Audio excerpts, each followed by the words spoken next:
Habari za kitaifa.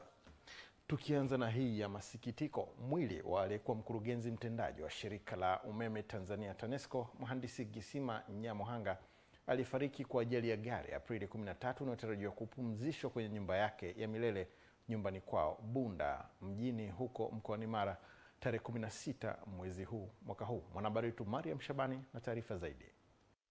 Akizungumza na EATV, mtoto marehemu anaelezea taratibu zinazoendelea kwa sasa. Kwa sasa kwa ratiba ilivyo, tunatarajia kuondoka leo na kuna ambao walishatangulia. Na pia kuna wengine ambao watafuata kwa siku ya kesho. Hivyo tunatarajia kumpumzisha baba kwenye nyumba yake ya milele kwa siku ya Jumatano. Kwa pale Bunda ni kijijini Migungani, ndio ambapo tutafanyia msiba hapo. Kwa upande wake, mke wa marehemu anaelezea alivyopokea taarifa za kifo cha mume wake. Taarifa nilizipata asubuhi saa 2. Mara ya mwisho tuliwasiliana ilikuwa saa 3 usiku. Kwa baada ya hapo nikapata taarifa asubuhi. Ni mume anayejali, alikuwa anajali, alikuwa na upendo, alikuwa anajitoa kwa kila kitu. Kwa kweli nashindwa kumuelezea, alikuwa ni mtu yani amezidi. Amezidi. Nao baadhi ya watoto marehemu wanaelezea namna baba yao alikuwa akiwahimiza kwenye masomo na utendaji kazi. Baba alikuwa baba wa upendo.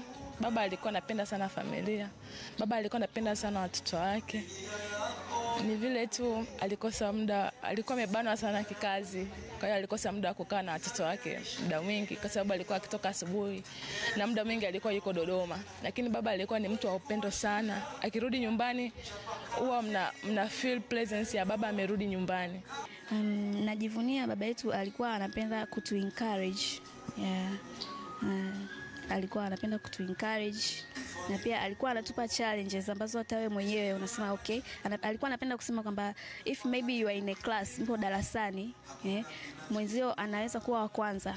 Wote mnafundishwa na mwalimu mmoja, wote mko sawa. Kwa nini wewe usiwe wa kwanza? Kwa hiyo kusema ukweli ilikuwa inatusaidia. Nilikuwa napenda vile ilikuwa inatu encourage na ilikuwa inatusaidia. Naye aliyekuwa mkurugenzi wa TANESCO kabla ya marehemu Gisima anamuelezea namna anavyomfahamu na umahiri wake kwenye kazi.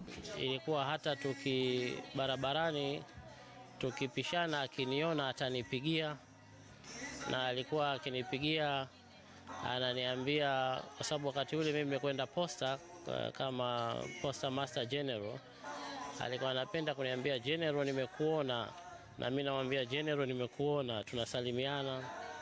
Tulikuwa tunapeana ushauri kwenye mambo mbalimbali.